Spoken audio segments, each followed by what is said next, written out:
Ukrainian soldiers reportedly have shot down a Russian Mi-35M Hind assault helicopter in southern Ukraine.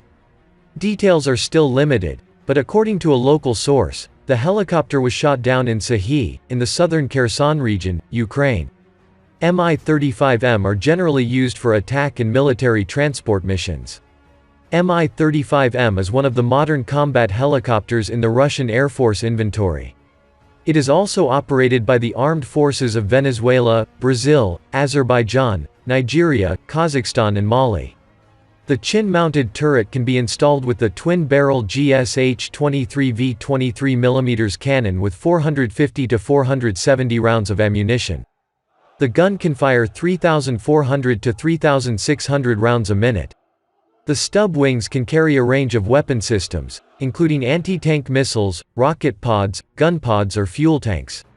The military helicopter can be armed with up to 8 9M114 or 9M120 Ataka-V SACLOS radio-guided anti-tank missiles, up to 80 S-8 feet 80mm unguided rockets and 20 S-13 Type 122mm unguided aircraft rockets.